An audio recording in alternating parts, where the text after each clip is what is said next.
Chapter number 3, summary for AP College Physics. So in this chapter, first I will talk about kinematics in 2 dimensions. So this is an introduction.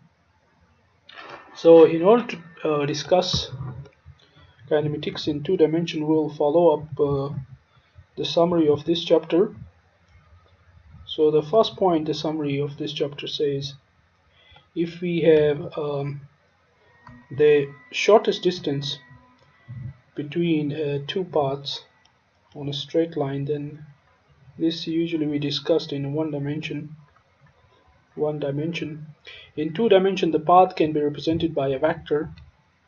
So let's say we have this is x and this is y.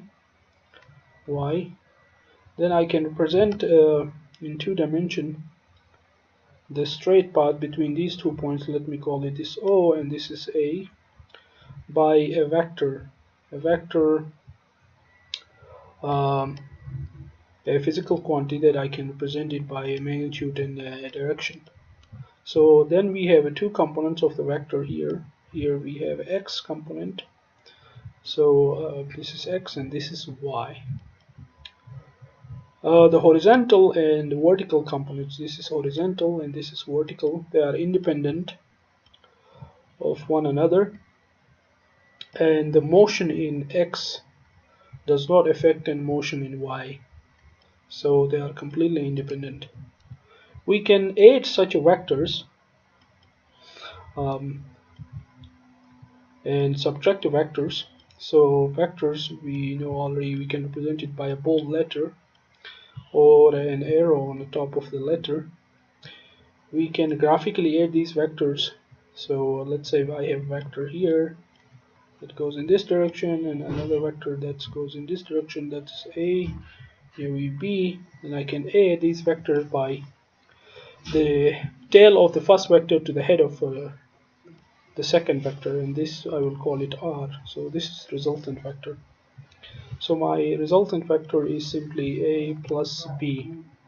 The magnitude of R are determined by ruler and protectors. We can also use a Pythagoras theorem. If the angle between A and B is 90 degrees, then we can simply take this magnitude square of A plus magnitude square of a B and then take the square root, then we can find the resultant magnitude. We can also subtract the vectors. Let's say I have a vector A and the vector B, and then if I subtract A minus B, then first I will make this vector B minus B.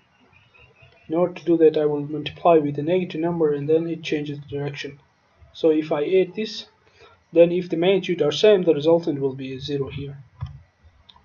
So addition of vector is commutative, so A plus B is equal to B plus A, and these vectors are added by head and tail rule, as I previously discussed here.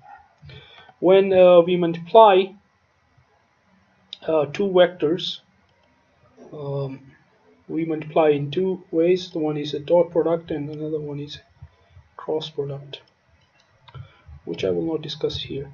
So if I multiply a vector with a scalar number, let's say C, then the magnitude of this vector increases by this scalar number. So this will increase the length of the vector, but the direction remains same. If the scalar number is a negative, then the direction also changes.